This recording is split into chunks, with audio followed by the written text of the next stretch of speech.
Bonjour et bienvenue sur Bismart. C'est l'été, vous êtes sûrement en vacances et vous avez peut-être manqué l'émission Smart Tech du jour.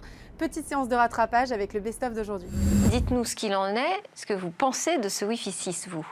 Alors le Wi-Fi 6, c'est pas délirant ce qu'a dit Xavier Niel. Le Wi-Fi 6, c'est quand même mieux que le Wi-Fi 5. Mais là où la vérité est têtue, c'est que le Wi-Fi 5 fait des débits assez délirants qui sont du 1 gigabit.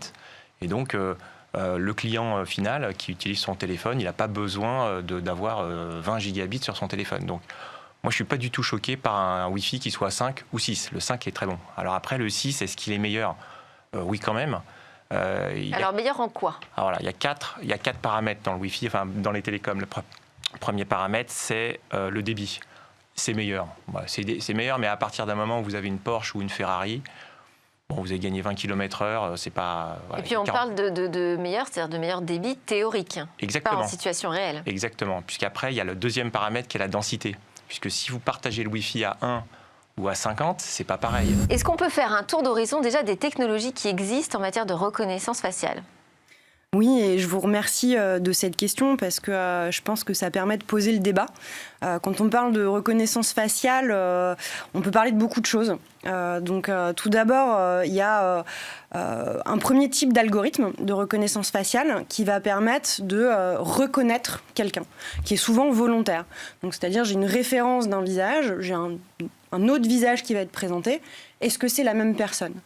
C'est typiquement les cas d'usage qu'on va retrouver au contrôle aux frontières ou sur votre application bancaire ou même sur votre iPhone, quand vous vous authentifiez. Donc il y a une base de données, il y a un matching. Alors non, il n'y a pas besoin de base de données dans ce cas-là. Il suffit d'avoir une référence stockée quelque part. Et ça peut être stocké dans la puce d'un document d'identité. Ça peut être stocké sur votre téléphone ou ça peut être stocké en centrale. Mais il est possible de faire quelque chose de très privé qui est dans la poche de l'utilisateur et que l'utilisateur sort quand il le souhaite. Donc ça, c'est un premier cas d'usage qu'on va appeler le matching.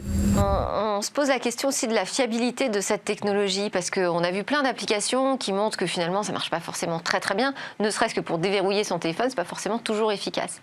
On en est où des progrès en la matière ? Alors, en fait, effectivement, il y a trois éléments qui sont importants quand on utilise la biométrie et la reconnaissance faciale. Il y a effectivement les données, les algorithmes et le cas d'usage. Et la combinaison des trois permet d'arriver à un niveau de performance le plus élevé possible. Quand on regarde les données, c'est effectivement comment elles sont protégées, comment elles sont exploitées. Donc, stockées, on recommande qu'elles soient stockées au plus proche de l'utilisateur, dans son passeport, dans son téléphone, par exemple. Et effectivement, on va en garder la représentation numérique qui va être optimisée, qui va être minimisée pour faciliter la performance de l'algorithme.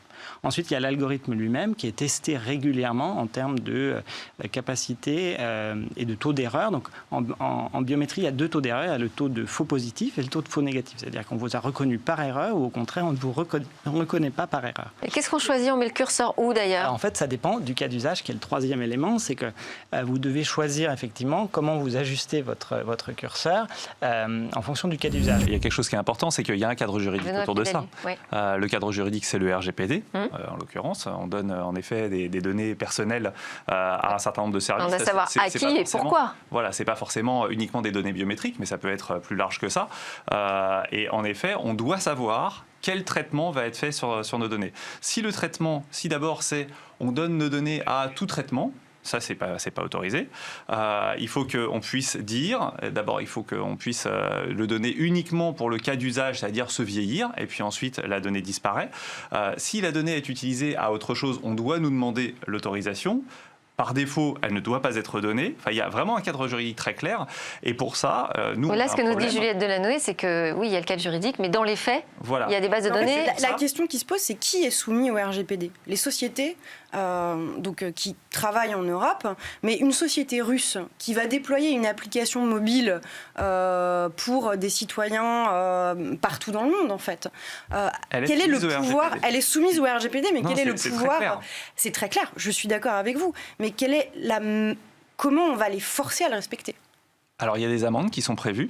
Google n'est pas une société européenne et pourtant...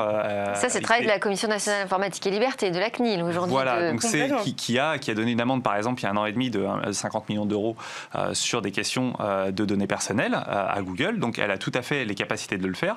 Maintenant, c'est est-ce qu'elle veut le faire? Est-ce qu'elle a le nombre suffisant de personnes pour le faire?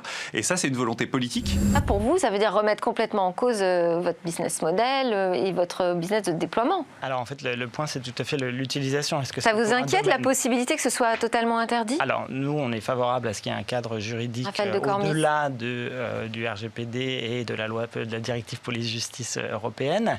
Une fois de plus, c'est vraiment une question de cas d'usage. Est-ce qu'on est dans un domaine privé? Est-ce qu'on est dans un domaine, un lieu et un espace privé accueillant du public? Est-ce qu'on est dans le domaine public? Qui est le fournisseur de la solution aussi? Exactement. Et finalement, regarder l'ensemble du traitement. Une fois de plus, la biométrie va être une partie d'un processus beaucoup plus large et se pose des questions de comment est informé le public, comment est pris le consentement, comment est traitée l'erreur, quelle est l'alternative manuelle. Et nous, on se retrouve dès demain pour de nouvelles discussions sur la tech.